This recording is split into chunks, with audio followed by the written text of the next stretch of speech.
Welcome, everybody. I'd like to welcome you to the Planning Commission on Monday, June 27th, 2022. If we could call the roll. Commissioner Schaefer. Becky Schaefer, Hi. sorry. Commissioner Stoker. Here. Commissioner Lemke. Here. Commissioner Hawley. Here. Commissioner Gentes. Here. Commissioner Bach. Here. Alderman Parrish. Here. Chairman Stralchuk. Here. I was wondering if you want to call me Alderman or Chair. It's dependent. First item on the agenda is approval of the meeting minutes from May 23rd, 2022. Move to approve. Second. We got a motion and a second. Any discussion? Okay, all of those in favor say aye. Aye. Any opposed? The ayes have it. That passes. Yep. We do have a few more people in the group than we usually do. If there's an item that you wish to speak on, there are registration slips in the back of the room. I would ask that you would fill that out, indicate whether you'd like to speak or not, and then bring them up to Robin, who is at the front desk up here, and she'll bring them up to me so that I can make sure that everyone's being heard on items that they wish to be heard on. Next item on the agenda is a public hearing and consent.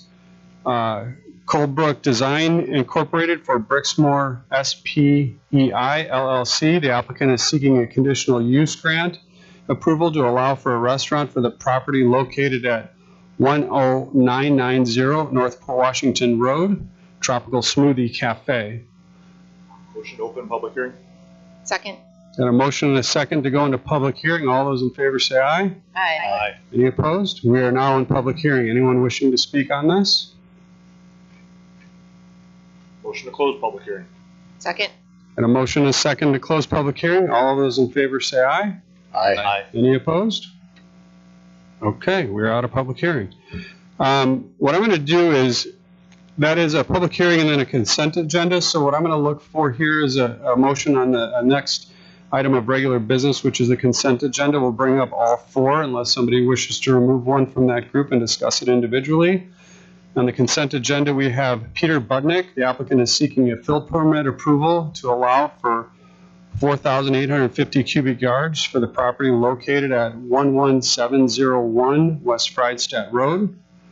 Next item is Rob Oldenbury for East Mequon IVA LLC. The applicant is seeking a master sign plan amendment to allow for sign location modifications for the properties located at 12100 and 12200 North Corporate Parkway, The Point. And Ganami Mequon, the applicant is seeking a building and site plan amendment approval to allow for a 638 square foot addition to the existing building for the property located at 10813 North Port Washington Road. So I'm looking for a motion to approve the consent agenda and or remove any items that they wish to take up. So moved. So moved. Got a motion and a second. All those in favor of the consent agenda? Aye. Aye. I don't think there's discussion. Okay. Did we want to discuss anything? Did I give you all a chance? Okay, let's make sure that we got it all. Well, I had one question, but I didn't know if it was appropriate from a procedure perspective. Feel free to ask that, and then if we wish to reconsider that item, we'll be more than happy to do that. It's very straightforward. Sure. For the original item that was on public hearing as well as consent, is that in lieu of the item we discussed last month or in addition to? Same spot, just half. Okay, that's all. Thank you. Yeah. I was kind of excited to see that because that's kind of what that was years ago, just two different businesses, a couple doors down. So glad we've got those resources back in the city. Thank you. We're on to regular business items. Next item is an ordinance amending Chapter 58 zoning code as it relates to permitted uses in Table 58-301-1 of the Town Center TC zoning district to allow for event planning services with facilities. Chairman, did you vote on the last? Yeah, we did. Oh, I thought you just voted to, okay. Yeah, we voted in favor for the consent agenda, all four items. Okay. But I made a mistake and didn't ask for discussion, so we just had a point of order question and nobody asked to reconsider, so we were moving on to the next item. Cool? Okay, yep, so I'm taking the item on the text amendment. Yep. We're recommending approval. This is really event service event planning services with facilities. If it didn't include facilities, it would just be considered a personal office space, which is also permitted in the district. We're suggesting that in order to be permitted, we regulate the size of it in order to keep it small scale. We certainly wouldn't want the facility component or the storage and warehouse of any of the materials, decorations, that often get distributed, right, to be a larger component of the use than the actual services themselves. There could be other amusement type facilities if we didn't narrowly define this that may not otherwise be appropriate in this particular district. So we're recommending approval, allowing it to be permitted with specific development standards like scale and a control on the amount of storage and warehousing. This, if your action tonight will be forwarded to the Common Council, both in July and then action in August. There is an applicant hoping to open up a facility in the town center, and it was proposed by that business owner. Thank you. Great. Commissioners, any questions for staff? Move to approve. Second. Got a motion and a second. I do have one question. What can you highlight what we're doing to address parking for event space? Well, the town center zoning district doesn't have its separate and distinct zoning, so we would follow the same regulations as we do with any other use in the town center. So we would be looking at this similar to probably an indoor recreational facility. And we'd probably break down the square footage of the use of each individual floor plan that comes forward and make a recommendation that way. Yeah, my only concern with this one would have been the parking, because if it's an event space that lasts for a period of time and you've got I think we're at 3,000 square feet maximum. You got 3,000 square feet of people coming in to enjoy a facility for an evening. Parking could get tight in spaces. So just understanding what reasonable accommodations would mean for parking for bigger groups and/or venues. Sure, and we, have the opportunity, even though it's a permitted use, we have the opportunity to do that at the time of a building permit application. We review that. So it wouldn't be unreasonable with the approval as we see it tonight to ask for parking considerations as a permitted use, correct? Well, the code already addresses parking in a different section of the code. Correct. So we would apply that calculation to this use based on the specificity of each proposal that comes forward. That's what we do on all permitted uses. Okay. So it would be unusual to single this one use out and come up with different parking standards. Okay. So when the business applies, that's when parking would be considered. Because right now we're just doing the zoning code amendment. Perfect. Makes sense. Excellent. Any other discussion? All right, we got a motion and a second on the table. All of those in favor say aye. Aye. Aye. Any opposed? I voted aye. The next item, Quick Trip. The applicant is seeking a minor request approval to allow for a fence for the property located at 10360 North Cedarburg Road. Kim, looks like you've got that one too. I do. So this is Are you the applicant? If you could just come up here and you'd like to. This is after quite a bit of work in some discussions with neighboring properties, as well as discussions with representatives from Quick Trip. What led us to this point, or being able to make these recommendations to the Planning Commission tonight, is really included a joint meeting with staff, the neighbors, as well as representatives from Quick Trip. And it was a great meeting. Everyone just had an opportunity to discuss what impacts were concerning the neighbors. And so there was just really great open dialogue. Staff learned some things that the neighbors were experiencing. And Quick Trip also had an opportunity to explain, maybe why some of those things were happening and how they can better control them.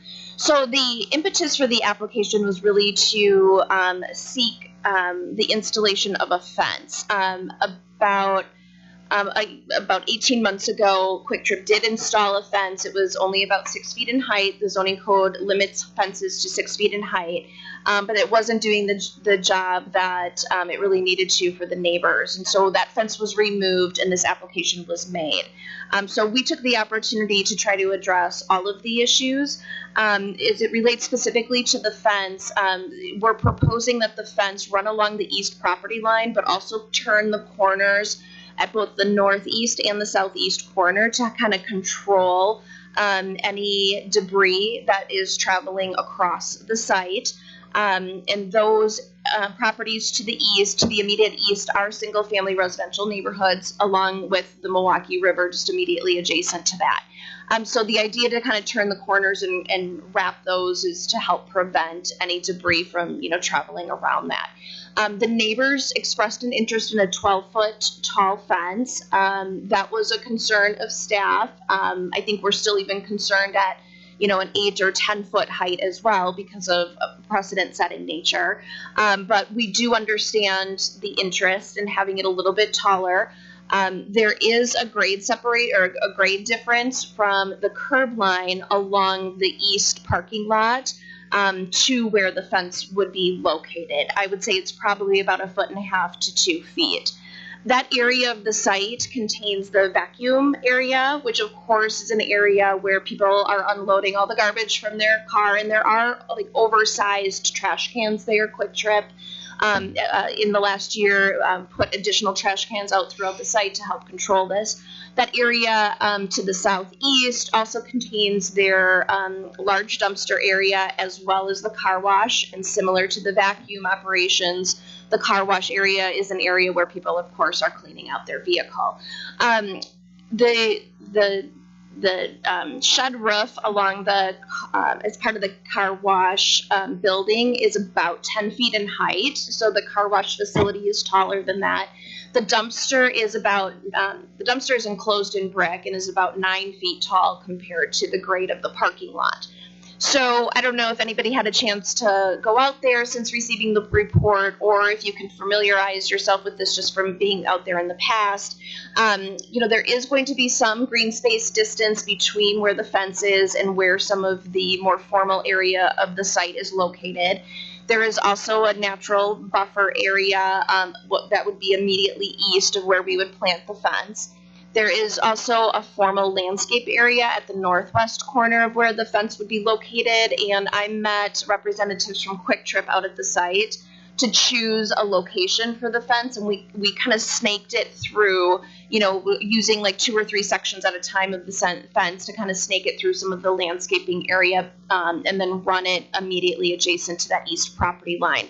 The landscaping and trees in that formal landscape area up front by Dungeness Bay, all of them are over 14 feet in height.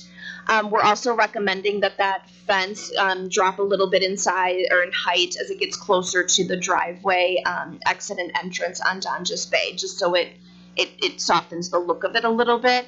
So, my recommendation, although Quick Trip would be happy to accommodate the neighbor's request for the much larger fence, or at least they've indicated that so far, it would be our recommendation to not go taller than 10 feet. And we would even suggest that anything over 8 feet should include a horizontal decorative top element to the fence. Originally, as part of the application, Quick Trip proposed a white fence, and I think there's pictures of it in the packet. That really just does not match any of the features on the property, and all of you know, we look to have those types of accessory features match, the characteristics, materials, and colors of the other structures on the site. So we're recommending a darker brown color to be more consistent with the brick that's part of the C-store and the car wash and the dumpster.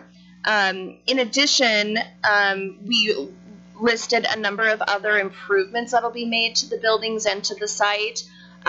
Things like dampening the horn and the car wash facility, modifying the light that's interior to the car wash. Apparently that was on 24 hours. That will now be motion censored. I think Quick Trip has already started some of this work. There would be some control over when deliveries and services are made on the site. Apparently there were some refilling of the gas tanks in the overnight hours, or servicing the car wash, in the early morning hours. So Quick Trip has agreed to no longer conduct those services at that time of day. There will also be some landscaping on the east side of the fence to help control light pollution for vehicles that are stacked in the car wash lane. There is a home that is immediately adjacent to that area in the winter months. There's definitely a lack of foliage and a little bit more, visibility into that area. And then the other thing that we, talked about, and the Department of Public Works agreed to, while there is no parking on any of the public streets in the city unless you get specific approval from the police department, there apparently are vehicles, larger vehicles, that are parking on Donges Bay, letting their vehicles idle in order to run into the C-store and back. And so we agreed to add no parking signs along Donges Bay just for that first block east of the Cedarburg Road Donges Bay intersection. Those will be manufactured, placed, located by this Department of Public Works, so the city will take on that responsibility, hopefully just as a belt and suspenders to prevent that from happening. It sounds like what's also maybe happening is as those vehicles are idling or coming and going, there's some trash that's being thrown out into the ditch, in public street, and that's contributing to, the annoyance of the trash in the neighborhood. So I think I've summarized what staff's recommendations are. There might be a few other minor things. The representatives from Quick Trip just prior to the meeting said that in their quick research today from a contractor that they use, they were having maybe a challenge of finding the fence that, as staff suggested from a design standpoint, in the height of a 10-foot or an 8-foot to 10-foot height. So, I don't want to design anything on the fly here tonight because this has been an accumulation of a lot of back and forth and communication to this point. What I would say is, the recommendation from Planning Commission should be that the color and materials are as consistent with the other features on the site. That's consistent with what we've done in other commercial properties. And you can leave the final design subject to staff approval. And if we are not able to come to an agreement, we can come back. And certainly, given our communications, both Quick Trip and city's communications with the neighbors to this point, we would certainly include them in that process and make sure they're comfortable with it. I don't think it would be appropriate to do like a cedar board-on-board fence at this location. It just wouldn't look to the same quality of the other features on the site. So I'm happy to answer any questions that any of you have. Let's go to the applicant really quick. Yeah. If you want to introduce yourself and if you have any statement that you want to make. Yeah, I'm Carrie Wiggins. I'm the district leader for the store. I've been working with it for 2 years. And what I could tell you is if you walked off the adjacent properties in the Woodin area or down by the creek, you would wholeheartedly agree with why the neighbors have been so upset and why she's making the recommendations that she is. I think when we originally built this location, we had no idea that it would turn into the beast that it turned out to be, which is great for business, but it's been quite problematic for the neighbors. They're really wonderful people, and they just want to preserve that Mequon way of life. They have these beautiful homes in these what kind of feels like rural areas with the benefit of being in a city, and that's all they want, is to be able to maintain that. So we've been able to do a lot of the things that were already brought forth, but I think it is really imperative that we get an appropriate fence. Also for pollution wise, going into the beautiful river in your city, it's pretty important that we do something to maintain the trash. And even with walking it off daily and going into the woods, there's just no preventing it really from getting there. And the fence is going to be our best barrier. That's great. Just one brief comment. I'll turn it over to the commissioners. We had several residents come before Common Council, I think it was last month or the month before, and express concern. I can't thank staff enough and Quick Trip enough for being very reactive to that concern, and bringing this forward to us so soon for some level of mitigation. It shows the city's interest in listening to its residents and making sure that we have a peaceful community. Kim, my one main question for you, and it's just a broad overview topic that I want to make sure that commissioners, can kind of have in their discussion is, when we talked earlier, you were concerned about precedent setting. So, can we talk about language and emotion and a reason to possibly vote in favor of this if we so choose tonight, that wouldn't be a precedent setting for everywhere within the city, where somebody just wants a tall fence because they don't want to see the business that goes in next door. I can think of a few things that come to mind, with the river, with the trash and the ongoing problems with the wind and things like that. But can you comment on a couple other things that we could bring to the table? Sure. I think for starters, we do not have any other car wash facility, gas station facility in the city that's immediately adjacent to single-family residential. Most of those are, adjacent to, if they are adjacent to residential, it's not single-family. And the other, I think, pretty large contributor to my decision, at least in terms of suggesting something greater than 6 feet in height, is that there is that, although not great, there is that 1.5 to 2 foot grade separation between where all of the finished elements of the site conditions are in comparison to where the fence would be located. So you're already, if you stay at the 6 feet in height, you're already, reducing, I guess, what the impact or the intent of that fence would be in the first place. Great. With that, I'll turn it over to the commissioners. Anybody have questions or comments they wish to make? Commissioner Bach? With these, and I agree, it was really nice to work with the neighbors. And it's nice to hear that all that work was going on. But with the staff recommendations, are the neighbors comfortable with all of that? Well, I did reach out to them last week after we did the site visit. We did mark on the site with actual hot pink flags where the fence would go. And I did notify them to take the opportunity to walk the site and, take into account any considerations that they might have. I have not heard from them, and I'm not sure anyone is here tonight or registered to speak on it. So my hope is that after hearing that, walking it, and reading the staff report, that they're pretty comfortable. I do know that, they left the meeting with staff and Quick Trip, feeling, really good about, Quick Trip's willingness to listen to the concerns and to address them. Since that meeting and today, there have been email communications where I've laundry listed the types of things that we were going to look to resolve, and those have all been attempted to be addressed in the staff report. And then when we were at that meeting, actually the neighbors kind of drew on a map where they would want it to be with their recommendation, which is quite possibly why she didn't hear anything, because I think where they determined it would be goes along with the map they drew in the meeting. Thank you. Commissioner Schaefer? Becky Schaefer? Yeah, agree with the kudos for working together with the neighbors.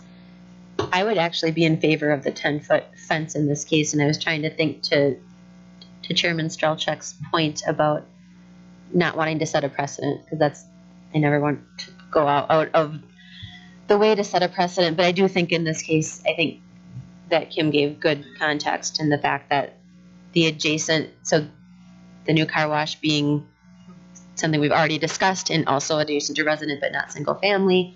I think that this also is a gas station, not just a car wash. So I think that, and I think the one thing that you mentioned that that leads me to want 10 foot instead of 8 is you said that the dumpster is at a height of 9 feet, right? Based on where the grading is. And so that's going to be where I think a lot of your garbage could potentially generate from if it's windy and blowing around. So that at least if it's a foot higher, I mean, you can't control the wind, right, but at least there's a little bit of clearance there that would hopefully prevent some of that So I think it's unique enough that if it were to come forward again, it wouldn't necessarily be, well, you already did this for so-and-so, because there's not a situation in Mequon that would necessarily replicate what we're talking about right now. Great. I can make a motion. I don't know if anyone else is ready. Feel motion's acceptable at any time? I would move to approve and so I think the way that it was written, based on staff's recommendations with the 10-foot fence in mind, and there's conditions in staff's recommendations specific to that 10-foot fence. So. Second. You got a motion and a second. Any additional questions? I do have a few. Just wanted to, Kim, you mentioned that the height at the road would be slightly lower. Do you have a quantitative height at the road?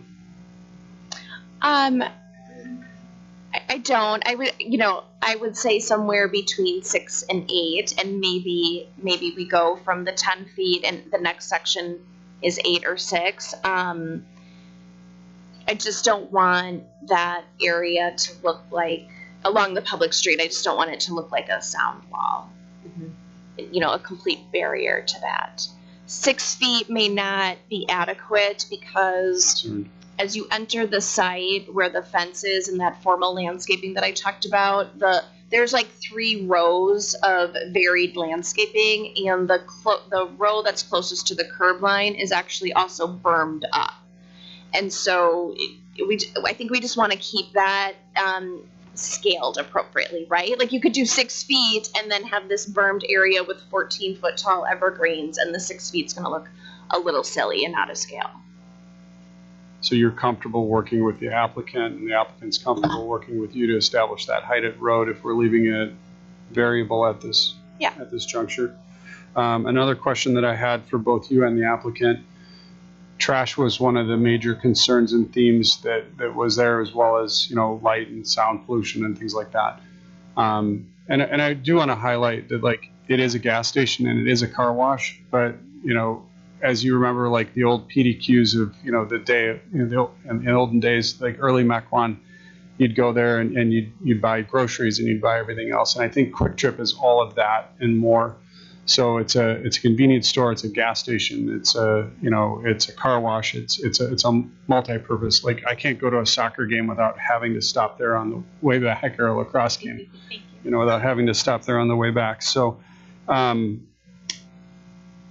I just wanted to know, like, the trash mitigation was a major concern. What have you identified was the cause of that in general, and then what have you done to mitigate that at the source? The fence is part of the majority issue? of it is guests who are just, they don't care. Your people who live here care about that, but your guests who are coming in from surrounding communities, they don't have the same level of concern. Mm-hmm. The bags that have gone up in the trees from the dumpster area, I think that's just when they're dumping the trash. So we've tried to increase pickups to help mitigate that. Over the last year, especially the last 3-4 months, the store has had the best trash pickup routine that we've ever had there. And again, if you were to walk off, and I personally walked off our neighbors' properties, you would still, as a homeowner, be personally upset about the amount of trash that was in their property. So we've added additional garbage cans, we've improved trash pickups. We've also, last year we started, when we have our lawn mowed, we have them bag the clippings instead of just mowing over them, and that has helped, but it still just hasn't done enough for what we need and for what our neighbors deserve.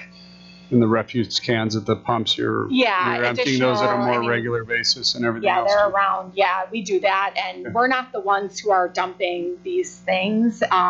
Even in the winter, especially, you'll notice, like, people just don't care about walking it over to the trash can. And it's shameful.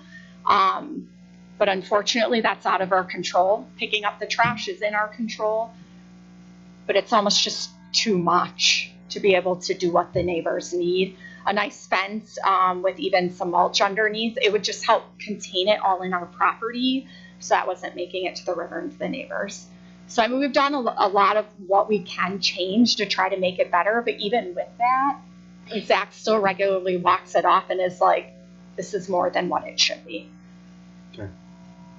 Are you comfortable with the staff conditions, the color, and everything else from a Quick Trip standpoint? Yeah, and her point of view is we'll continue to work together on it, but I think her recommendations, I mean, they make sense for how it should look, and the grading she'll probably have to determine a little bit more because she knows like how the city would want it to look. Generally at Quick Trip, we just put up those white fences, but especially in that setting, it does make sense why that's not her recommendation to approve that. And then we've got a motion and a second on the table. Can I ask the motion and the second people to just kind of accept to their motion the non-precedent setting that we have a gas station, convenience store, and car wash immediately located to single-family residential, and that is the reason for this variance from our height. Accepted. All right, great. We got a motion and a second. Any other discussion tonight? We call the roll on this one. Okay. Commissioner Bach? Aye. Commissioner Becky Schaefer? Aye. Commissioner Stoker? Aye. Commissioner Lemke? Aye. Commissioner Gentis? Aye. Commissioner Hawley? Aye. Alderman Parrish? Aye. Chairman Stolchek? Aye. Vote passes. Great. Thank you, guys. Thank you. And thanks for your hard work with the residents. We really appreciate it. Next item on the agenda is K&B Investment Group. LLC, the applicant is seeking building and site plan amendment approval to allow for a new lease portion of the building for the property located at 10903 Northwestern Drive, L&A Crystal.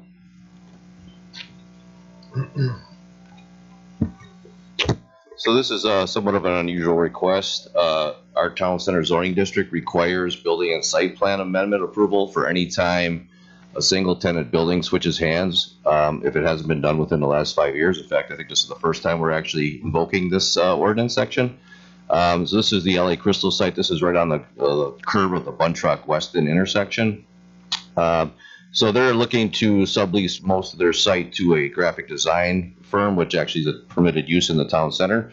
So Kim and I actually met out with the owner on site. We took a walk, and eventually this will see probably wholesale redevelopment. So we didn't want to have them put a lot of money and time and effort into redoing the entire site. So we went through and we picked a number of things that we felt were important to actually get cleaned up as part of this process, and we listed them in the report. Basically, we wanted all the outdoor storage to be removed, paint the windows and trim, and replace some non-conforming light fixtures, update the foundation planning, and then there was a tree removal, a dead tree removal. The applicant, the owner, has agreed to do this. In fact, I was out there today, and most of the stuff is already completed. So there's just a few things left. Most of it's the outdoor storage, which will be handled when they relocate their business to Grafton in the near future. So with that, we're supportive of the request, and we recommend approval. Thank you. Great. I don't see the applicant. The applicant's not here today? I'm not sure if he was good. Okay. If you wish to come up, you're more than welcome to.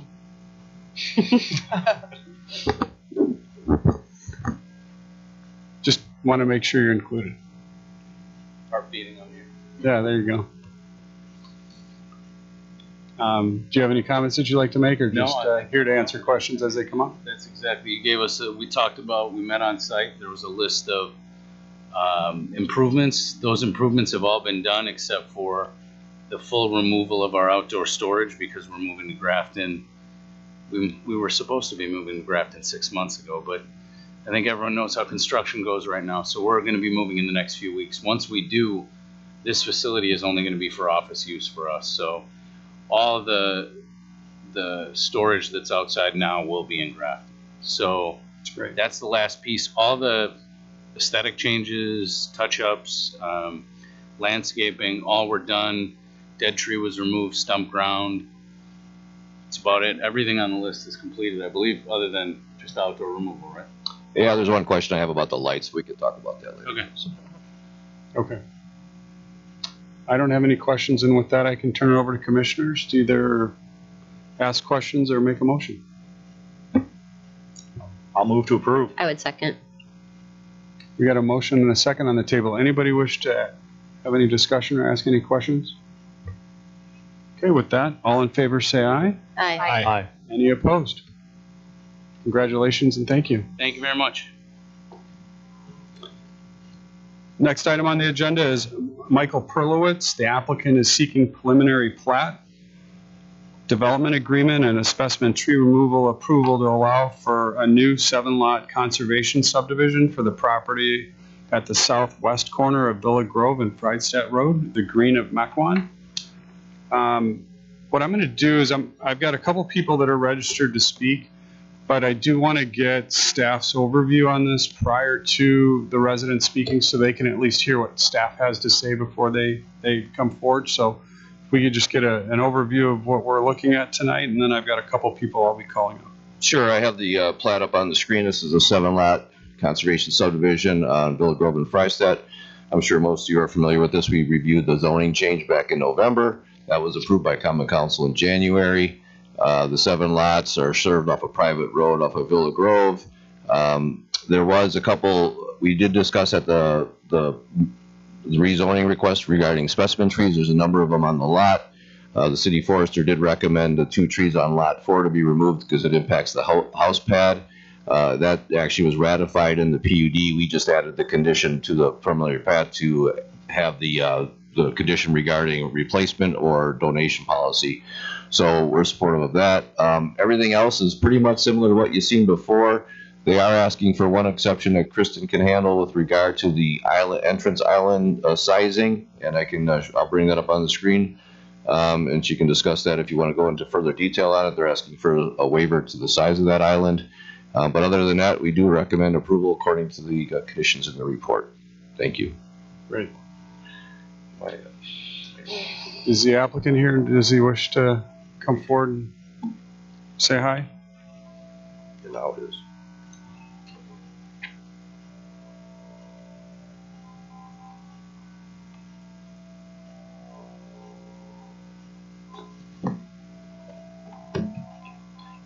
Yeah, I think so. Thanks for coming in. Anything you wish to share? Any statements you wish to make? Not yet. Okay. All right, great. Well, you're there and ready for questions. We've got 2 people asking to speak on this.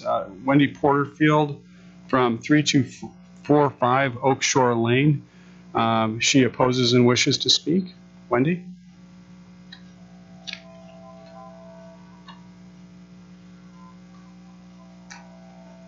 Good evening.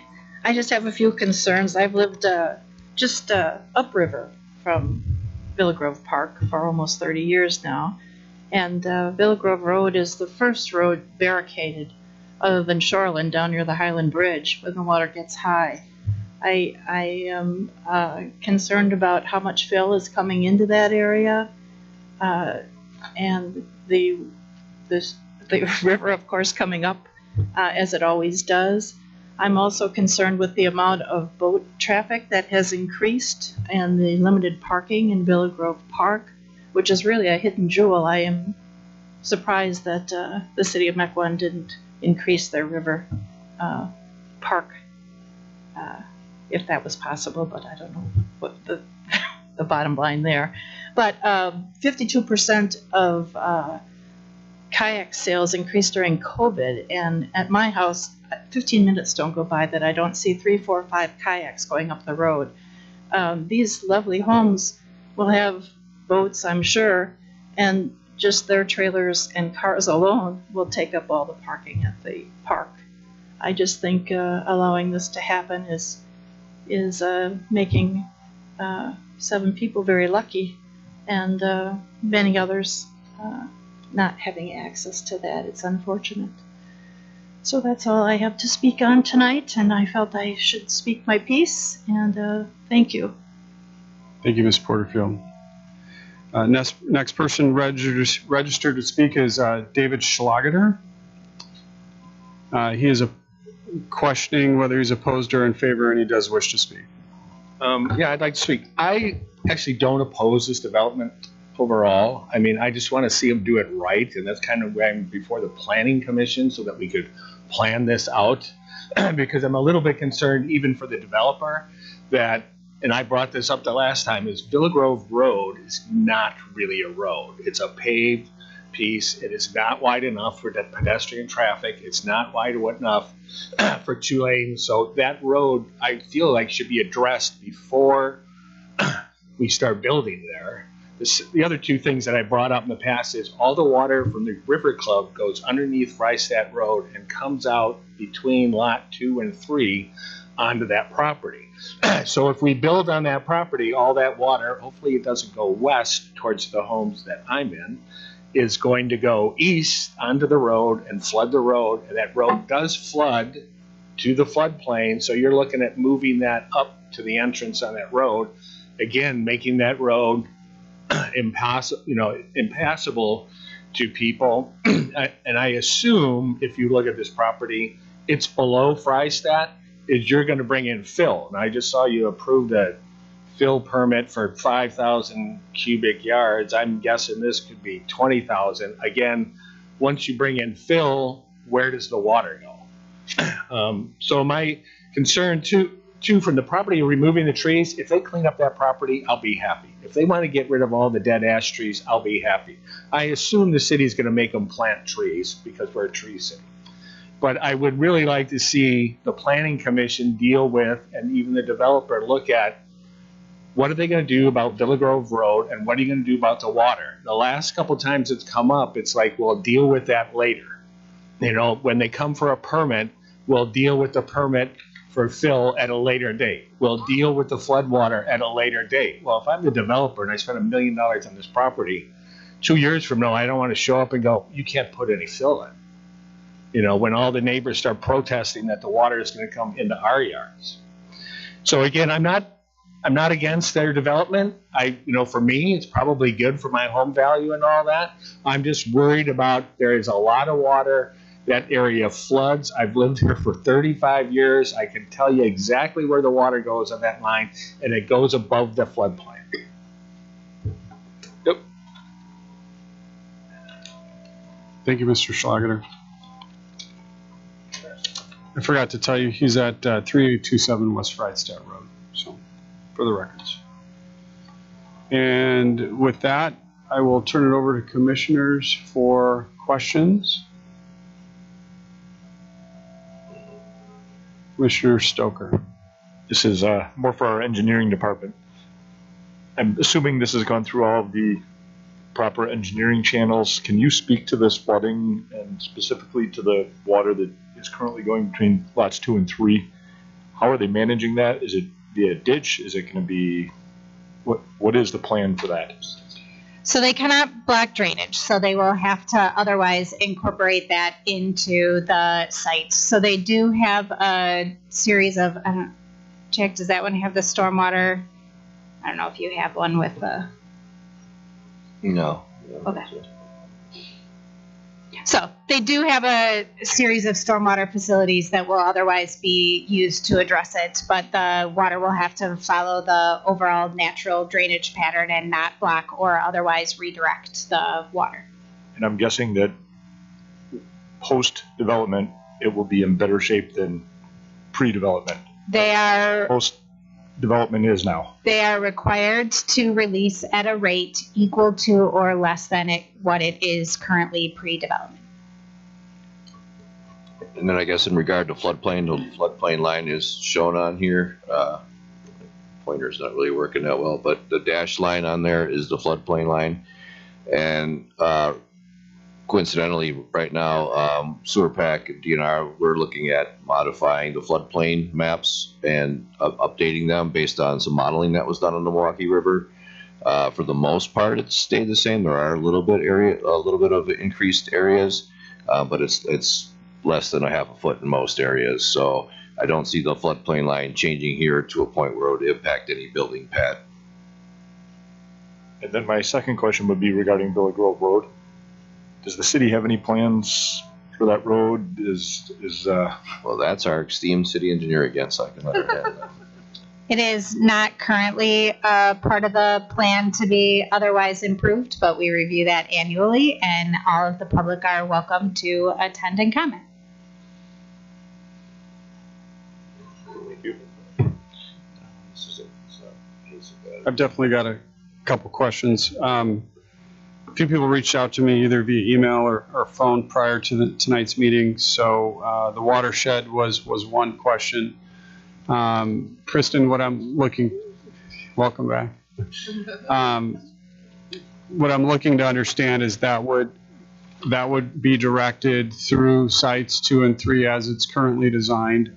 Leave that in the same direction and manner as it currently is, and it would not increase leaving the property in another direction unless it left through the property and through natural channels for exit. So it wouldn't be diverted to our neighbor on Friedstadt Road.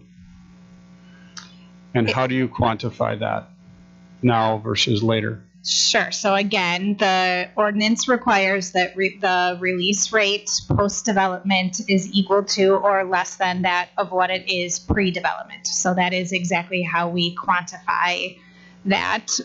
Jim can speak perhaps better to how they're handling the stormwater on site, but we will otherwise require for the natural drainage pattern to be maintained. Great. And it also looks like Lot 4 is pretty much the high spot in this plan, so everything will probably shed this way, away from the neighbors. Which they're, actually, now that I see that, their stormwater facilities are shown on there. So along the rear of the lots on the south is where they otherwise have their stormwater facilities. Up front here, this is 680 if you can't read that, and then by the time you get down here, it's about 665, so there's about a 15-foot drop. That'll help with the water flow, and then that is consistent throughout that whole cross-section where it basically will shed water to the southeast, looks like. So. And at this time, the amount of fill was estimated to be less than 1,000 cubic yards, which is what is the trigger for Planning Commission approval. Okay. And then with regards to Villa Grove Road, several of the concerns that came forward were that road was subpar in width for a standard road. Is that true for a standard subdivision road? Is it less wide? I don't know. Is the dimension on there, Jack? Is that what it says? 20-foot pavement for Villa Grove. Oh, so we do, 22 is standard, but we do have roads that are 20 feet. In subdivisions regularly as they get approved when they come in new, or they're just existing legacy from like the 60s? Both. Okay. So I just wanted to make sure that was a standard that we at least discussed. If we weren't building roads that were this width, I would ask that it's, we consider requiring that get widened, because there's no accelerate or decelerate lanes with this. Fill totals in anticipation of this plan as it came forward today. Are there any, building base set heights where we're showing the lot as it's set out, but then we'd bring in like 6-8 feet of fill because the basement would be elevated? Is there any red flag on that to address the fill concerns of the neighbors downstream? No, they will otherwise be required to have each individual lot grading plan adhere to the master grading plan, which has the elevations as shown. Perfect. And then sorry, I just had one more and then I'll call on you. And then the specimen trees was a sticking point for a couple people as well.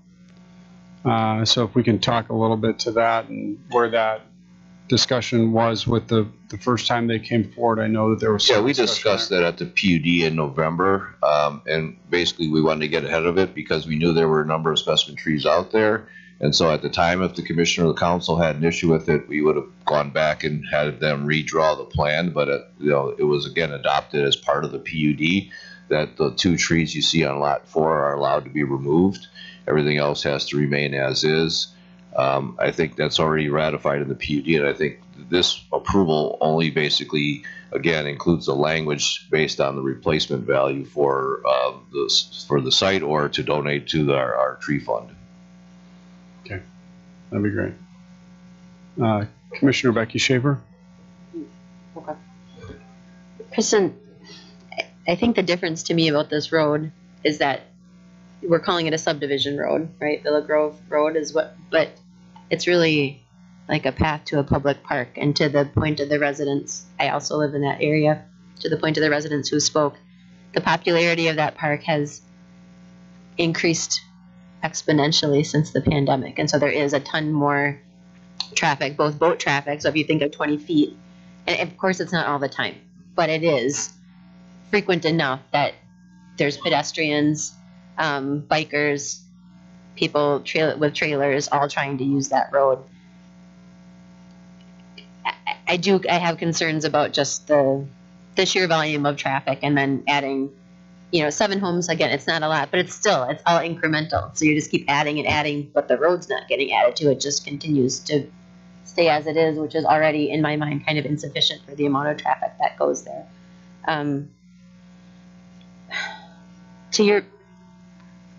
don't know. I think it's such an environmentally sensitive area in that it's close to the river. It already has the proximity to River Club. So from a water and pesticide runoff perspective, that's kind of shot. But it does, the flooding, I know what the science says and I trust the engineering, and yet I also trust what I see every single year in that this area floods higher than to the point that you're pointing it on the line that says that it's the floodplain. That's just fact. That is just what happens. So there's something that's a little out of line, and it's a concern that we're adding additional impervious surface on an area that's already compromised on an annual basis. So I don't know. I don't even know what I'm asking for. I think it's a concern that I'm hearing from the residents, and that I have myself as a resident in that area, that perhaps what we're planning for and what we think is going to happen, there may be unintended consequences. I don't know how to address it because I'm not the expert.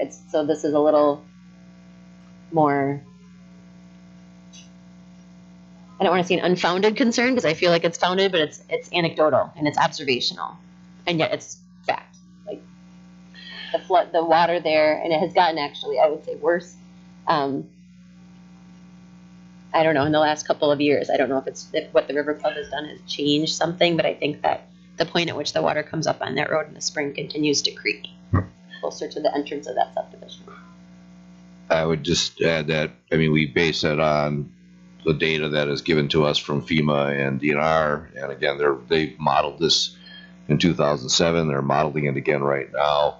Again, it has changed very little, but it has changed. But you have to also recall that these lots, the building pads on these lots are about 8 feet higher than the flood elevation. So I don't see an 8-foot difference between what's modeled and what reality is in terms of flooding. Now, it doesn't say it couldn't happen on a freak 500-year event, but I just can't see how they'd be that far off with regard to the modeling and the land that's out there.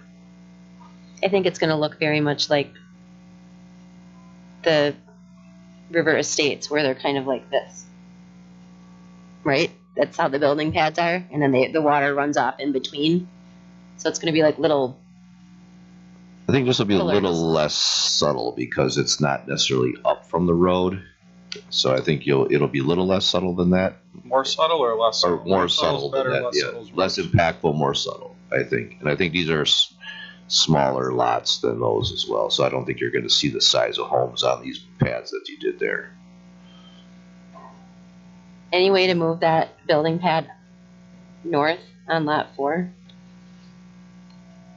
You could, but then you're going to have an issue of grading. I talked to Mike a little bit about because I know former Mayor Avendroth sent an email about trying to protect those trees, and he just didn't think there was a way to regrade that where you're not going to impact those two. And again, and my response was I agree, and I think that's the decision we made when we approved the PUD back in November and January by the council. Well, I voted against it at that time too. So, okay. I think we're dealing with a little of that here too. So, additional comments, Commissioner Stoker. It's not like me to normally ask about trees, but is the responsibility going to be on the lot owner or the developer with respect to the tree removal for lot 4? That'll be up to the developer, to me. So the developer will be paying the fee to. It can go both ways. It depends. In case of Wildwood, which I'm sure you're all familiar with in the past, The developer did not remove any of those trees ahead of time, so that he put that on the building owner to decide what they want to remove and not want to remove. If they feel they need to take those 2 trees down as part of their grading of the site, then they'll have to pay the fees and then, either donate it to the fund, or they'll have to provide us additional I plan. think my real question was, if it doesn't get taken down by the developer and we're in here with a building permit, it doesn't matter because it's in the PUD. They have the ability to do it. Yes, Right. they could keep them. They could keep them. There's nothing that says they have to take them down. Okay, thank you. Do you really want to keep the trees down? Alderman Parrish. Thank you, Mr. Chairman. Thank you to the applicant. I'm fine with this development. I think it's a well laid out project. I understand it's a sensitive area, and every time it gets built on, we kind of give it extra scrutiny, as we should. But it's going to get developed on. It's just a matter of the density. In this case, you have a very large outlot, which also serves for drainage. You have 2 dry ponds, which are corresponding to the stormwater management plan. So it's not 100% perfect, but it seems like we're there. 2 questions. One relates to the width of the road. And typically when there's a dead end, don't we run it by the fire department to make sure they can... The width of the private road, or just so that emergency vehicles can get in and out of this, into this subdivision? Well, the private road's built to since it's more than 4 lots, it has to be built to our public road spec. So there is a cul-de-sac with a turnaround, so it doesn't dead end in a sense. Okay. And that has to be built to our spec, which So then the would allow cul-de-sac for... already addresses the turnaround? What's that? The cul-de-sac already addresses Yes, the turnaround. correct. All right. And then there was a question about the entrance island. I'm not quite, why was it required? I assume the developer doesn't want it because there's some extra cost to it. The entrance islands are required at all subdivision entrances, and the standard specifications do not distinguish public roads from private roads. So the entrance island is required. The applicant is requesting a reduction in the standard specifications as it relates to the width of the island and the width of the entrance road, which is proportionate with the rest of the road. And you're okay with that, and that's what's reflected in staff recommendations? Yes, in fact, we're considering amending the next version of the standard specifications to allow such. Thank you.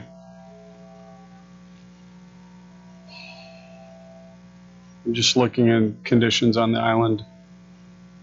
Which condition number is the island called out? I don't have it. The island, the cul-de-sac, or the island itself? The entranceway? Yeah. In the as we come forward with approvals or not, we just need to know whether we need to call that out to allow for what the developer wants or what it originally was specified. So I just was Number 18 is the waiver for the island. So staff is recommending the waiver of the island width? Yes. Based on what premise? And really not a waiver, just a reduction in the requirement to be proportional with the rest of the road. The width of the island. Okay. Describe that to me a little differently. You have a standard, but it's a proportional standard that varies? Or is it a standard that would be what we're recommending going to. The requirement right now is 15 feet. They're requesting 13 feet, and the same reduction for the through lanes on either side. But those requirements are static in the current standard specs, whereas the width of the road can vary depending on what they otherwise install. So this recommendation is consistent with a narrower cross-section that's being proposed. So it's not precedent setting or anything? No, it's a waiver of the reduction that you're giving now. Anyone else that came forward would have to ask, but again, we're looking at making it an amendment as a part of the standard specification, so no one would have to request it moving forward. Commissioners? I'll make a motion to approve per staff's recommendations. Second. Any further discussion? Let's call the roll on this one.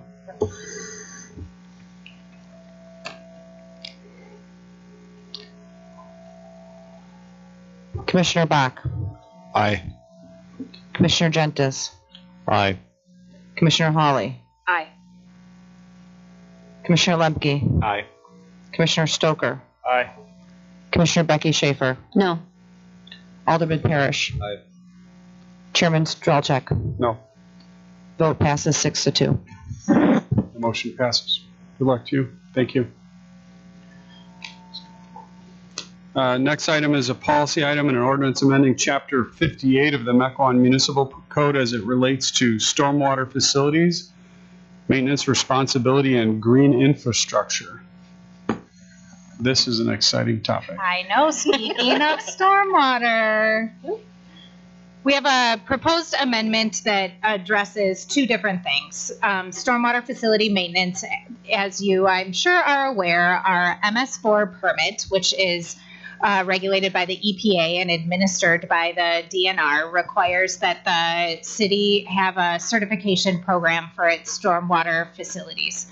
That requires every 5 years that the stormwater facilities are certified and that the HOA is responsible for maintaining those facilities between certifications. Of course, we are always very diligent for all new development to require stormwater maintenance and easement agreements that define all of those responsibilities. But unfortunately, those from several decades ago were inconsistently approved with stormwater maintenance and easement agreements.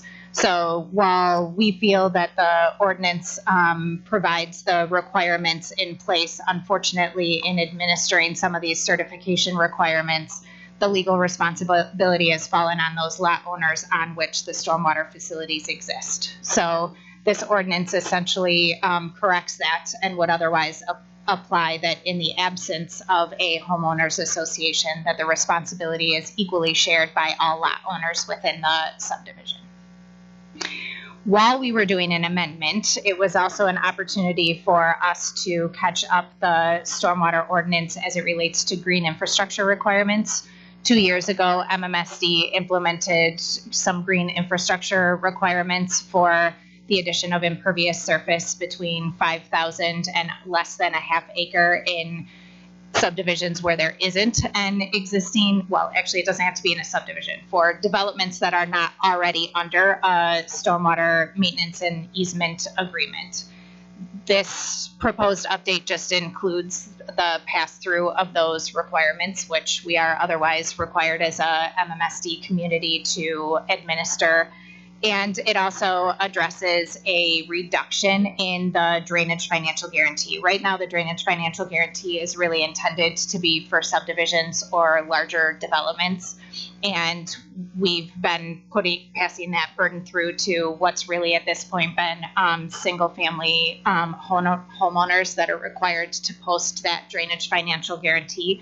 We still find value in the drainage financial guarantee. That's the only clause that we have to ensure that the facilities are installed per the approval. And again, as we are otherwise required to administer, we're just suggesting that if the Planning Commission recommends approval of the ordinance, that it would be accompanied at the Common Council level with an amendment to the fee schedule to set a standard fee for the drainage financial guarantee for green infrastructure rather than having it scaled based on the improvements that are required for the site.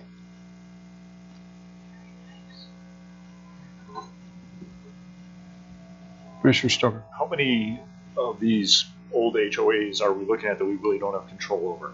Is it a couple? Is it dozens? It's probably closer to it.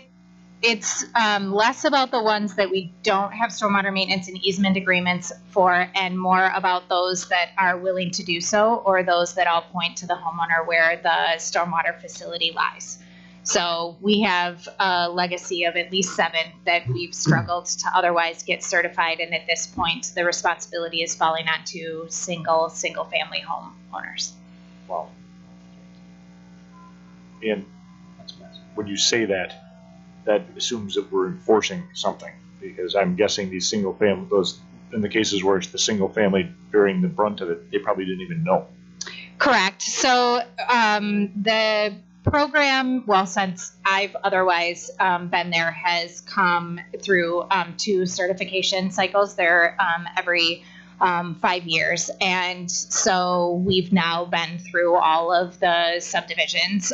We also had an inventory done as a part of a grant project a couple years ago that identified some that weren't otherwise in our system that we've now been able to get through a full cycle of otherwise catching up on. And the default would otherwise be that if the responsible party, however defined, does not complete the certification, that the city would do so on their behalf and special charge them. And at this point, that would be against a singular homeowner rather than against all of the lots within the subdivision. So we're also looking to have some equity assessment. They certainly all benefit from the stormwater facility. The subdivision wouldn't otherwise have been approved absent those. And again, this isn't really an issue moving forward because we have different administration of the ordinances in place. We're really just trying to address that gap in some of those legacy projects that haven't otherwise been holding up their end of the bargain. And frankly, when our new permit goes into effect in April, could result in some issues for the city. Another question, and probably not the right. I'm going to ask a question, and I'm going to be real curious to see your answer. Oh, great. So, first of all, it was a 2-part question. The fee for the green infrastructure on a single-family residential lot.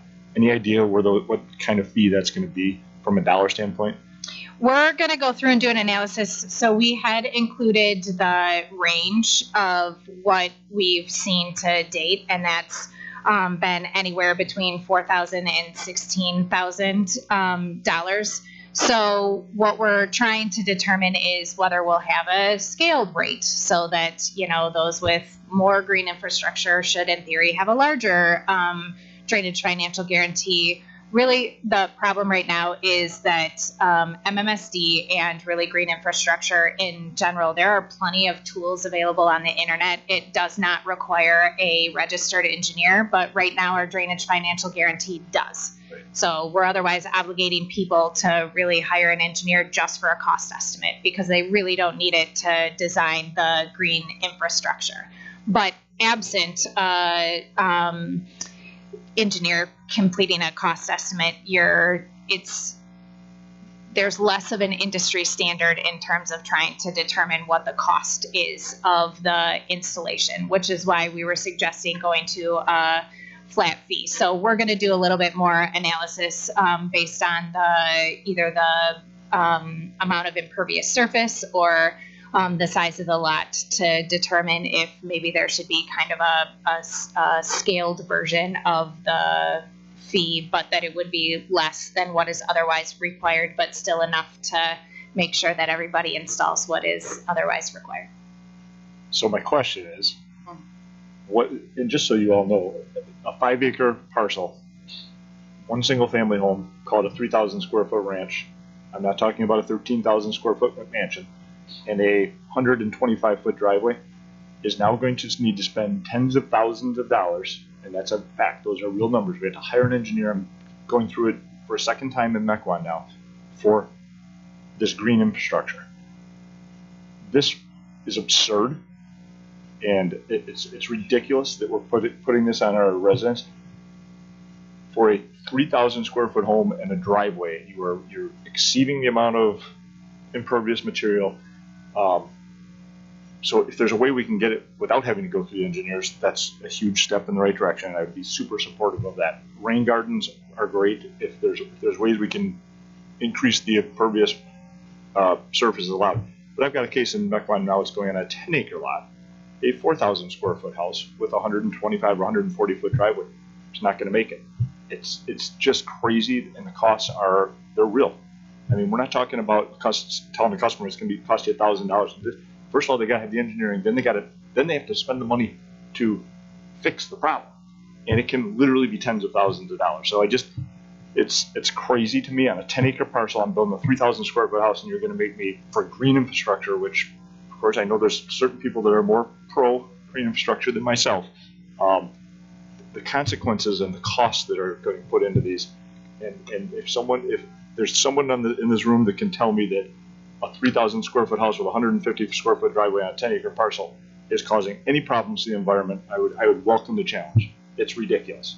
So anyhow, just be advised, it's real, and these are real costs that our future building customers in the city of Mequon are going to have to pay, and more regularly. So anyway, that is of course one person's opinion. I know I got a smile over here. In case we were wondering what that was, right? Anyhow. Alderman Parrish. Sure. It's Commissioner Stoker's point. That's being imposed on us by the MMSD, though, correct? That's not like this is up for discussion. I realize that. All right, thank you. All right, because it is new. This commission relies on your recommendations as the builder here, so. Okay, good. I hope you feel like you vented. I have had some residents go through this situation actually where just the past practices by the city aren't in compliance with current MMSD standards, and it really does create this. It's a scary situation for them. They have thousands of dollars of engineering costs that are suddenly imposed to prove that they're in compliance with the MMSD requirements. But again, that's not up for a discussion. It's like, how can we improve the experience? In those cases where there wasn't an HOA and there's like the shared pond or rain garden for the benefit of multiple parcels, I presume there's no like easement in place or drainage easement. Like, what right do these other homes even have to be draining onto that property to begin with? I don't.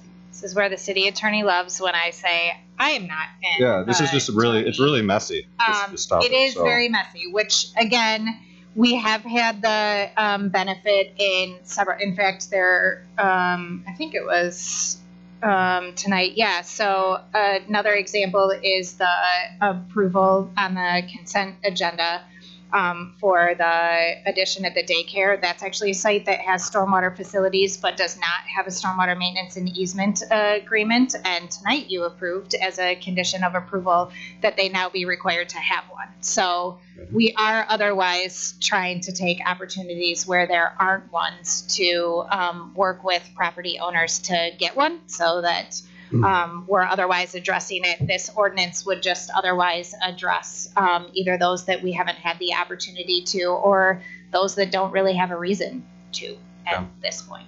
And then I have another scenario. Pretend like there's 6 houses that are theoretically being serviced by a large rain garden or pond, and let's say one of these homeowners is refusing to participate in any costs or compliance measures. I mean, they haven't had to do so for the last 50 years, and all of a sudden we're saying, all right, you got to be in compliance. They're not part of an HOA. So it's just 7 random homeowners that need to form an agreement to share a cost. So what if some of them don't participate? Well, what I don't want to happen is that the city ultimately becomes the administrator, does it on their behalf, and then charges them for it. But that is the ultimate default if that doesn't happen.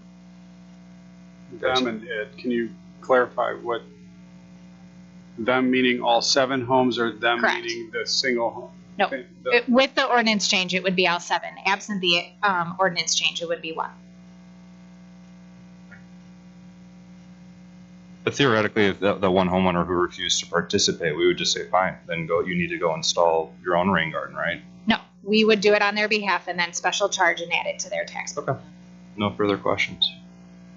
So, as an alderman, I've gotten several questions on this. My HOA was one of them.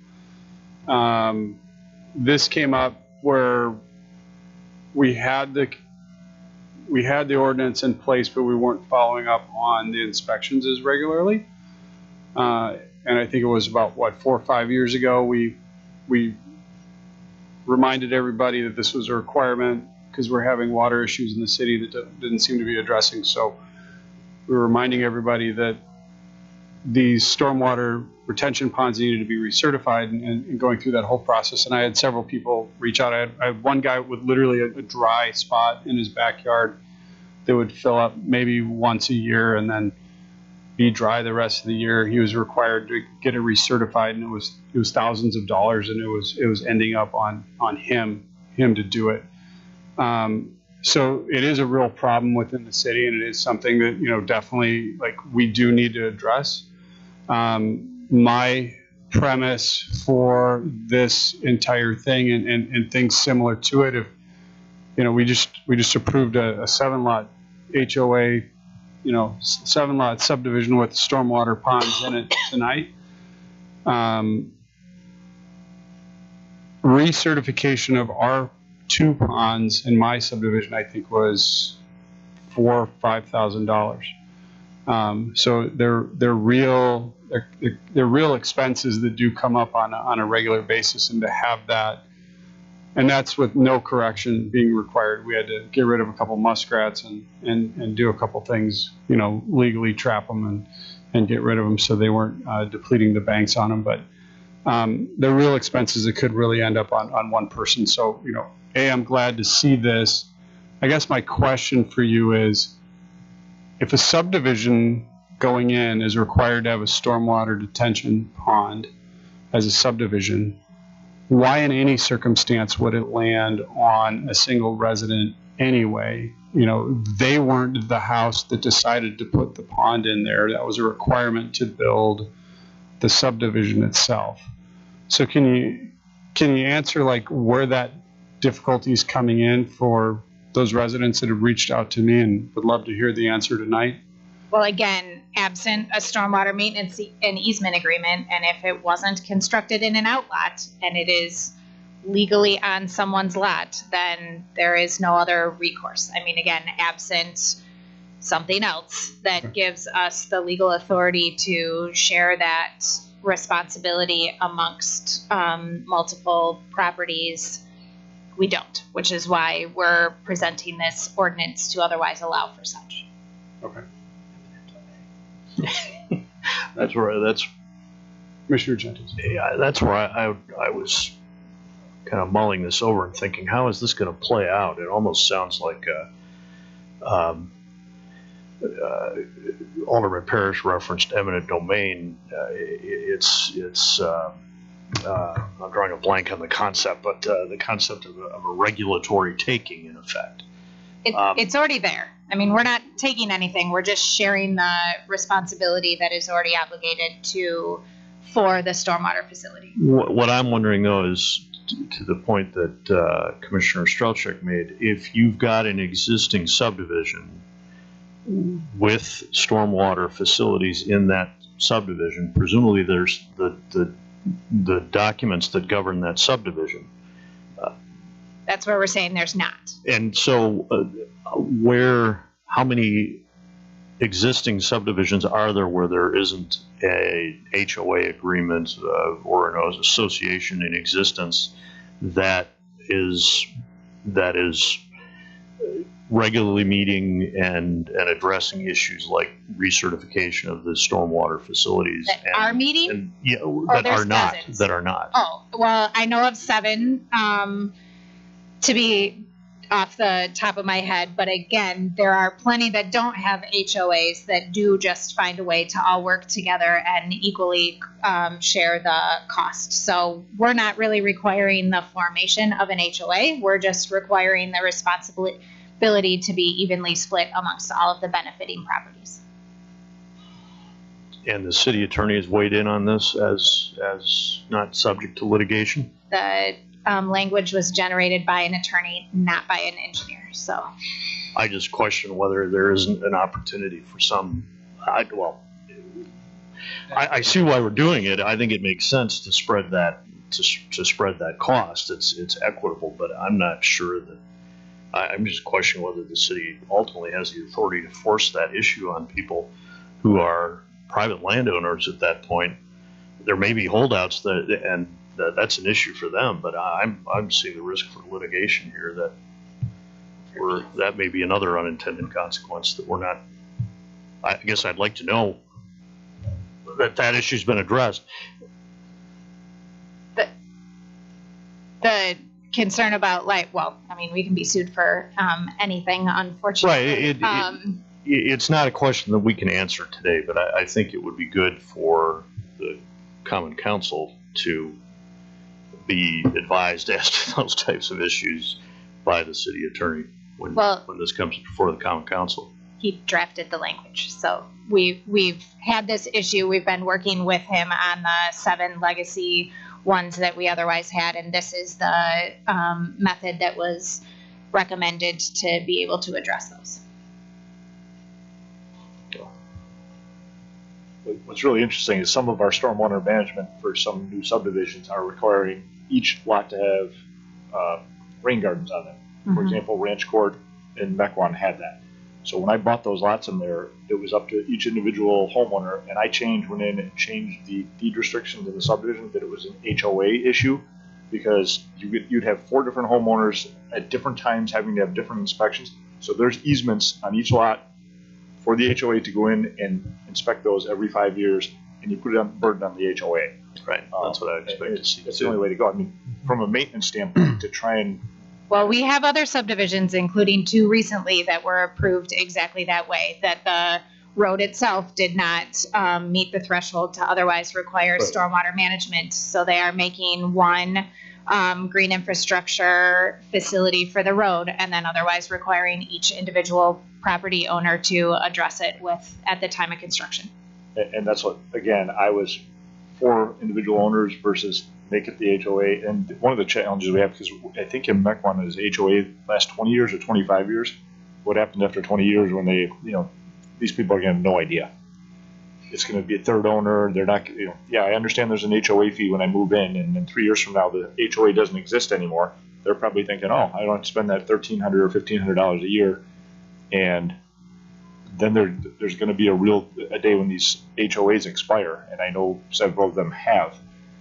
Who's really going to manage it? And we have gone through several rounds of that where, in some cases, even just the transition from the developer to the HOA, that the HOA didn't read the governing documents or wasn't otherwise anticipating. And the ultimate goal is compliance. So if the DNR is not listening, we are patient, and we do otherwise try and work with the subdivisions. It's not in our best interest to be punitive. So we do otherwise move forward with the goal of compliance, but ultimately the city and the taxpayers will be held responsible. So if the individual property owners are not, then the taxpayers of Mequon will be, because it is a federally mandated requirement that we otherwise have this. So absent that, then the general taxpayers have to pay for that.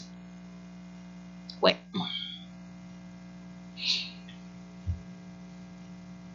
Alderman Parrish. Thank you. Maybe just have the city attorney look into the language where it says, so if a homeowners association, or if it ceases to exist and no specific owners are specified in any recorded document, the responsible party shall be each lot in the subdivision or each condominium unit. And I think it's maybe missing something like that is required to abide by the MMSD, or that is being serviced.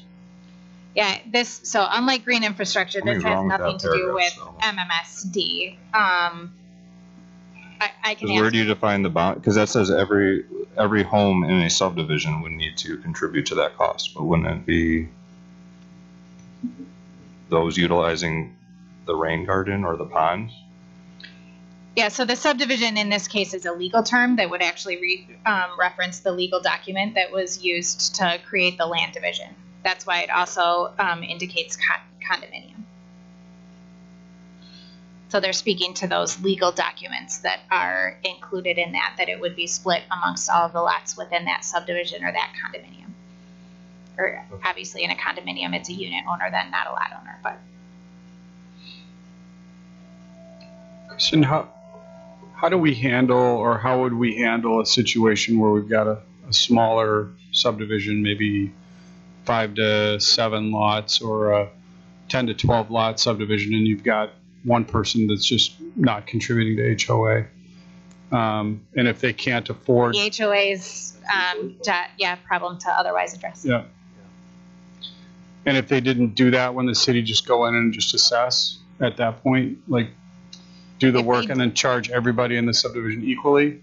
If they defaulted, yes, and I think I alluded in here that this is just a stopgap because of our new permit. We actually have to do quite a significant change to our stormwater ordinance. We're just otherwise trying to at least be able to address the legacy ones while we go through that process.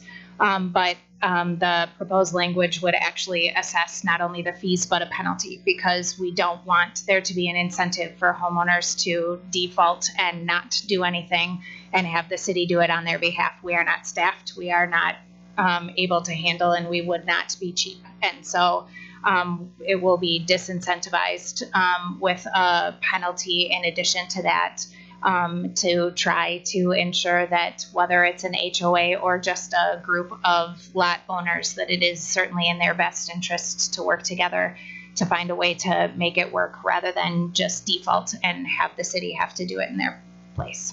That's a strong statement, considering, like you just said, our goal is compliance. And that's usually how the city does. They allocate what it costs. Penalty from the EPA is much worse, and our audit was not kind. So. Okay, good. Yeah, I was just wondering. I've had that come up in multiple conversations where either the HOA is disbanded, they don't have a vehicle in which to collect funds, or they've got several people that when they tried to get back together, they couldn't get them to contribute. Therefore, the other homeowners just felt it unreasonable to foot the bill for everybody else involved. It's a rule which was there and existing and needed to be in compliance, but also one that was kind of brought back up after some time of not being enforced. So there were just some people that had concern as to how that would happen, and if there's any opportunities for the city to help out with gaining that compliance with some people that just had different opinions.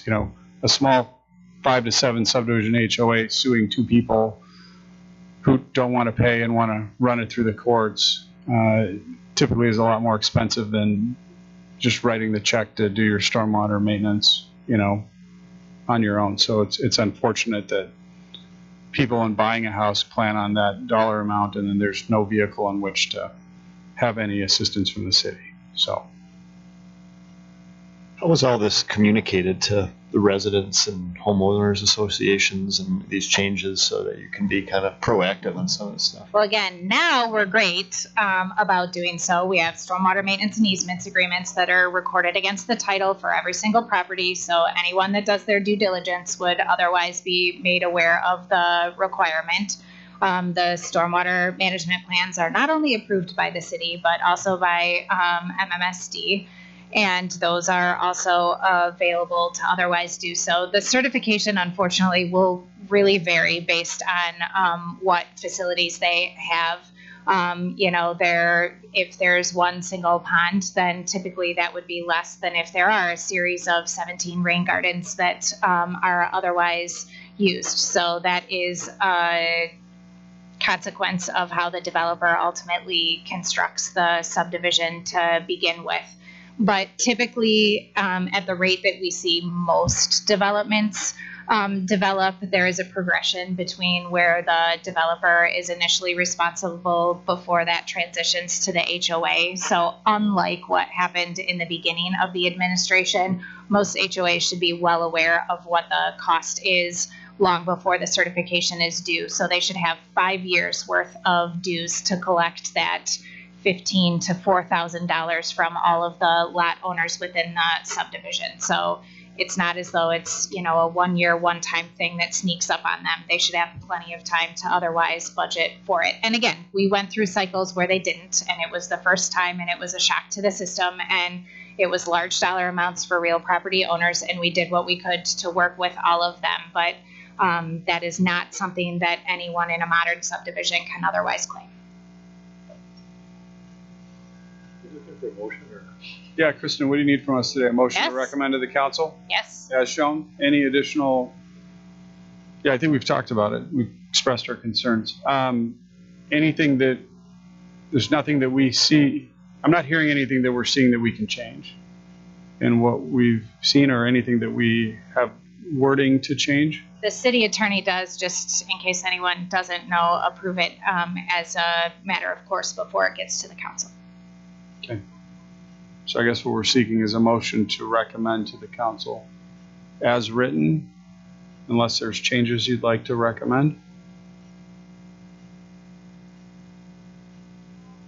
I will make that motion. Second. So you got a motion and a second. All in favor say aye. Aye. Any opposed? The ayes have it. All right. All right. Announcements. Next meeting is Monday, July 25th, 2022 at 6 p.m. And a reminder that there is no August meeting. That is usually. Yep. And then one final motion for the meeting. Second. Got a motion and a second. All in favor say aye. Aye. Any opposed? We are adjourned.